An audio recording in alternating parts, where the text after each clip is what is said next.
दोस्तों नमस्कार, मैं हूं आशुतोष और आज बात करेंगे पृथ्वीराज चौहान के पराजय के कारणों के बारे में। अपनी वीडियो की शुरुआत दो लाइन से करना चाहूँगा कि हमारे रगों में भी बहता वो लहू महान है, हम वंशज हैं उनके, वो पृथ्वीराज चौहान है। दोस्तों, पृथ्वीराज चौहान राजपूत वंश के ही नहीं, चौहान वंश के ही नहीं, बल्कि पूरे हिंदू धर्म के गौरव है।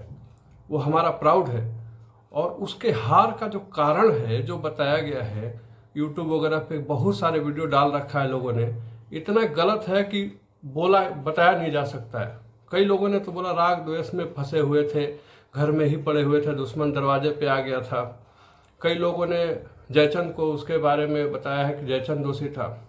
दोस्तों, ये सारी चीज़ें ऐसा नहीं है कि अनायास डाला जाता है। ये सारी चीज़ें, सारी वीडियो इस तरह से जानबूझ के डाला जाता है ताकि राजपूतों में आपसी फूट हो, उनका जो प्राउड हो वो डाउन हो, और इतिहास को भी इसी हिसाब से जानबूझ के गलत बताया गया ताकि आप लोग इकट्ठे ही न हो।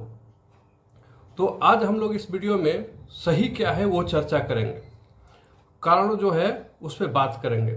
तो दोस्तों, सबसे पहला कारण है पृथ्वीराज चौहान के पराजय का, वो जो हमें समझ में आता है कि जो हमारा हिंदू धर्म का युद्ध का सिद्धांत था कि हम निहत्थे पे वार नहीं करेंगे, हम सूर्यास्त हो गया तो लड़ाई नहीं करेंगे, भागते हुए दुश्मन का पीछा नहीं करेंगे, अभय दान देने की परंपरा, सबसे प्रॉब्लम यहीं से हुई।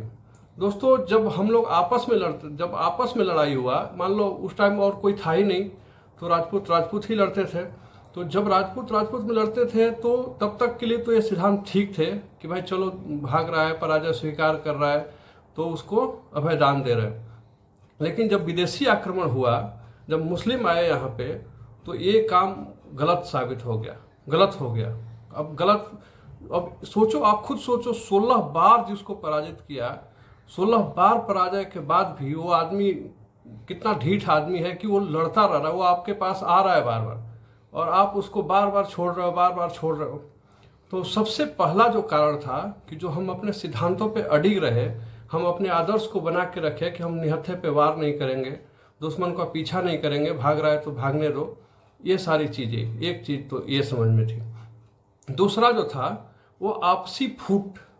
हम लोग जो उस टाइम की शक्तियाँ थे, चौहान थे, खींची थे, झाला थे, गढ़वाल थे, ये दिल्ली पे शासन करने के लिए या फिर जो भी रीजन रहा हो, आपस में लड़ते रहते थे। तो उस टाइम तो ये चीज़ समझ में ही नहीं आया कि बाहरी आक्रमण हो रहा है तो हमें क्या करना है। दूरदर्शिता की कमी रही और आपस में एक दूसरे के ये सहयोग नहीं कर पाए।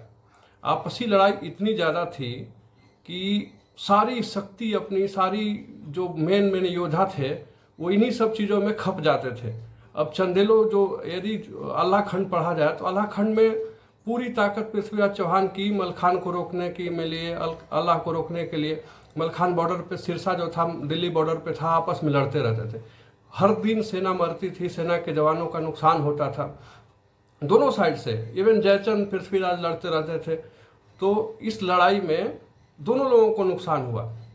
तो उस रीजन से दोनों शक्तियां कमज़ोर होती गई। इतनी मजबूत कोई था नहीं कि अटैक कर, और गोरी से भी लड़ के 15-16 बार लड़ाई थोड़ा थोड़ी होता है। 16 से कमज़ोर होते गए और इस चीज़ को दूरदर्शिता किसी ने दिखाया नहीं कि आगे क्या करना है, कैसे करना है, कोई स्ट्रेटजी थी नहीं। तो इस वजह से दूसरा रीजन तो ये था।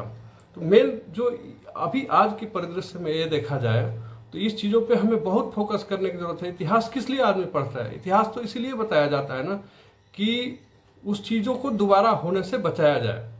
ये चीज़ गलत हुआ तो इसका परिणाम ये हुआ। अब हम ये चीज़ समझ गए, सेम चीज़ अब ऐसा हम ना करें ताकि ऐसा ना हो। तो अब हमें इकट्ठा रहना है। अब इन सब चीज़ों पे बिल्कुल ही फोकस नहीं करना है कि आपस में लड़ते रहे तो तब लड़ते रहे तो अभी भी लड़ेंगे, तब दुश्मन हमारा कोई नहीं था तो लड़ने के लिए हमारे पास कोई नहीं था तो हम आपस में ही लड़ते थे। लेकिन अब हमारे दुश्मन बहुत हैं। अब हमें यदि आगे बढ़ना है तो इन सब चीज़ों को भुला के गढ़वाल, चौहान, चंदेल, चहमान, ये सब चीज़ें, प्रतिहार, गुज्जर, हम श्रेष्ठ हैं, वो श्रेष्ठ है, नहीं, एक राजपूताना, अखंड राजपूताना की ओर हमें बढ़ना चाहिए। तो तीसरा जो रीजन था वो था सैनिक कारण, और सैनिक कारण में सबसे जो ज़्यादा महत्वपूर्ण था घोड़ों की सप्लाई में कमी आना। दोस्तों, उस टाइम जो काबुल के घोड़े होते थे वो काफ़ी फेमस होते थे और घोड़ों की सप्लाई चौहानों को, चंदेलों को, जयचंद को भी, सबको भी काबुल से ही होती थी। काबुल से लोग घोड़े खरीदने जाते थे। घोड़ों के व्यापारी वहाँ से घोड़े लेके आते थे और इनके दरबार में बेचते थे। लेकिन जब मुस्लिमों का आक्रमण हुआ और काबुल पे मुस्लिमों का अधिकार हो गया, तो ये जो व्यापार हुआ है घोड़ों का वो बंद हो गया। अब घोड़े की सप्लाई होना बंद हो गई। तो घोड़े न होने की वजह से सेना की जो गति थी वो कमज़ोर पड़ गई, गति स्लो हो गई। तो इस वजह से थोड़ा सा ये लोग बैकफुट पे आए। तो ये थे 3 मुख्य कारण जिसके वजह से पृथ्वीराज चौहान को पराजय का सामना करना पड़ा। और पृथ्वीराज चौहान ही नहीं, फिर उसके बाद राजा जयचंद वो भी हारे। हिंदुस्तान की मेन जो मुख्य शक्तियाँ थीं वो पराजित हुई और दुश्मनों का यहाँ पे अधिकार हो गया। और फिर क्या इतिहास हुआ आप सबको पता है। दोस्तों, मेरे इस चैनल को सब्सक्राइब कर लीजिए ताकि आपको इस तरह के और वीडियो समय से पहुंचता रहे। और यदि वीडियो अच्छा लगे तो लाइक कीजिए।